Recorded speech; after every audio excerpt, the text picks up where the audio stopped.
In today's video, I want to talk about how to tell if your art is finished. And this applies to both drawing and painting. And I'm mostly a representational or a realistic artist, but these rules will apply towards any type of art.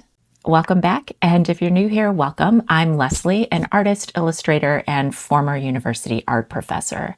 And one of the things that I've noticed in my years of teaching, as well as being an artist, is that successful compositions tend to really come down to a few basic factors. Obviously, it's a little bit more complicated than that, but there are two qualities that all successful art have. The first is that it has a strong composition that's balanced, and the second is that it has a range of values.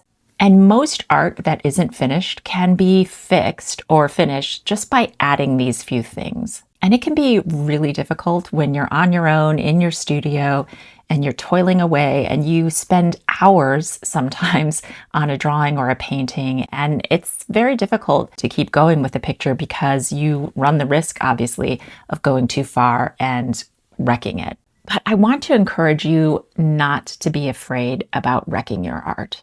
One of the things I noticed in my years of teaching is that many student artists or people who are new to painting or drawing have a tendency to want to quit too soon.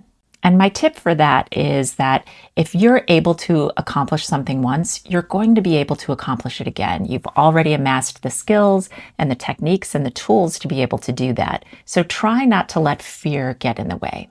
And with that said, I'm going to give you the first tip, which is to step back from your work. And that could be just putting your painting or your drawing up on a ledge and taking a few steps back. If your work is smaller, you don't need to go back as far, but if it's larger, take several steps back. You'll be able to tell right away if something looks amiss. And if you put it next to some other artwork that you've accomplished that you feel is successful, any of the deficits that your new artwork has are going to be highlighted. So in this case, I haven't added enough value to this drawing. I knew that I hadn't, but sometimes I need that little reminder from my other art. I'd recommend that every artist make a value scale with whatever medium you're working with. So if you're working with ink, make a value scale out of your ink pens. If you're working with graphite or charcoal, make a value scale out of that. And the same goes for watercolor or oil paints. Always make your own value scale because it's not only going to help you learn how to create a range of values, but the range of values is going to be realistic for the artwork that you're completing. So here I'm just going in and I'm adding value to my drawing. And in this case, I'm paying close attention to my reference photo and looking for where the shadows fall. Most of the time I find, especially if I'm doing a landscape painting, it's really vital to look for where the light source is and where the shadows are falling from the structures or the trees, and to just be a little bit more bold about putting those in. When I taught drawing at the university, I would always have my students put their work up periodically throughout any major project. And it was pretty amazing because when all of the drawings would be lined up, it became very clear what was needed to make an artwork be finished. And it made it a lot easier for those students to take that work back to their seat or back to their home and add a little bit of extra. So I've added some more value here, and now when I place it up and step back, it looks more complete. And in fact, it looks good next to all of the other completed drawings. Tip number 2 is to squint. When you squint, you're blocking out some of the light, and in fact, your eyelashes work a little bit like the shutter of a camera. And you're going to notice the lightest lights and the darkest darks in whatever scene it is that you're painting. And this is true for both portraiture as well as landscape or interiors, for anything that you would draw or paint. And sometimes, especially if you're drawing or painting from life, it can be really difficult to see where the value is in the colors in front of you. And along with that tip is to have some type of a red filter.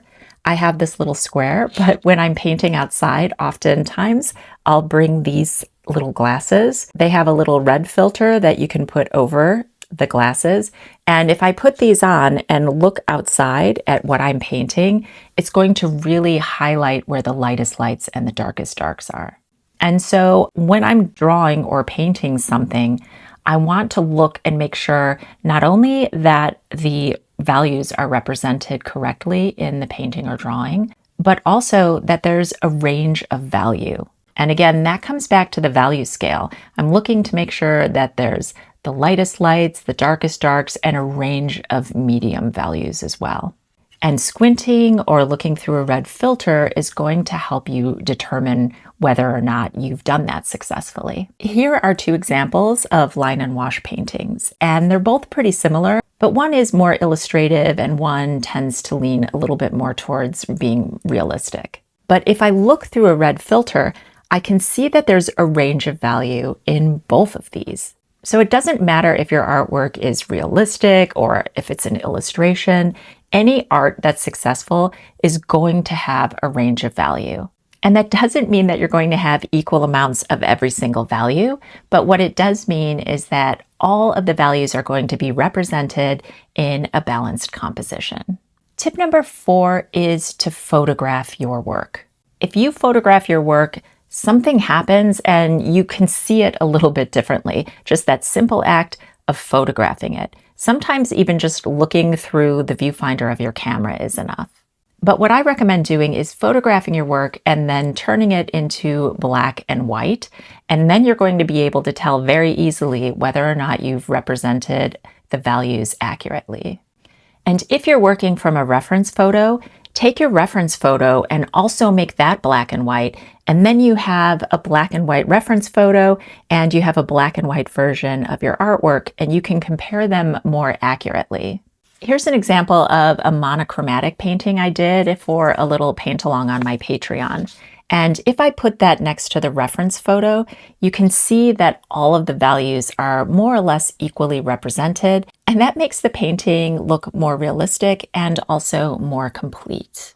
And another thing that you can do if you're working from some type of a reference photo is you can turn your reference photo upside down and also your artwork, and it's going to make you look at things with fresh eyes. This will help prevent your brain from getting in the way and telling you what it is that you see. When you flip something upside down, you're going to be looking more at shapes and lines and values and the relation between objects, and it becomes a lot easier to see where you need to work a little bit more on your paintings. Just changing your perception helps you notice the things that you need to do and also to notice any mistakes that you might have. And another thing that you can do is take a photograph of your work and go into the editing and flip it so that it's reversed. And if it looks complete that way, then the chances are you're on the right path and your painting or drawing is complete. Another way to do that artists from the past have done is to use a mirror. So you can either hold your artwork up to the mirror and look at it that way, or you can take a small handheld mirror and look over your shoulder at your work. And that also is going to change your perception enough to also notice different things that you might need to tweak. I think we're on tip number 6, and this one is the most basic, which is to step away. Make yourself a meal, make yourself a cup of tea or coffee. Just take a break from your work. You can even just go to bed and look at it with fresh eyes in the morning. When I was a student, I was always really excited to see my work first thing in the morning, and I was also almost always disappointed. But taking a break from your work helps you come back to it and look at it with fresh eyes. And the final tip is to ask a friend. Find somebody who you trust, and more importantly, who is going to be honest with you about your work. You don't want somebody who's just going to say, oh, it's really nice. You want somebody who's going to give you an honest opinion. For me, most of the time, that person is my daughter. I've taught her how to draw and paint, and she has an incredible eye for knowing what's needed. So even now, I often will take photographs of my drawings or paintings, and she's the first person who I text them to and say, what does this need? Or is this finished? And she always is spot on with her advice. So it's really nice to have somebody who can give you that honest opinion. And an added bonus is somebody with a little bit of art experience who can tell you what you need to do. So a lot of times my daughter will say things like, you need a little more value in this area, or it's okay. If she says it's nice, I know that that means I need to do more work. If she says, wow, or I love it, or can I have it, then I know that my painting or drawing is finished. So find someone who's going to give you an honest and helpful opinion. Let me know in the comments if there's anything else that you do to help you know if your artwork is finished. I hope these tips have been helpful. If so, please like and subscribe so that you don't miss my next video. Or check out my Patreon where I have drawing and painting tutorials and other behind the scenes things. I hope that you all have a beautiful day with many happy painting and drawing adventures in your future.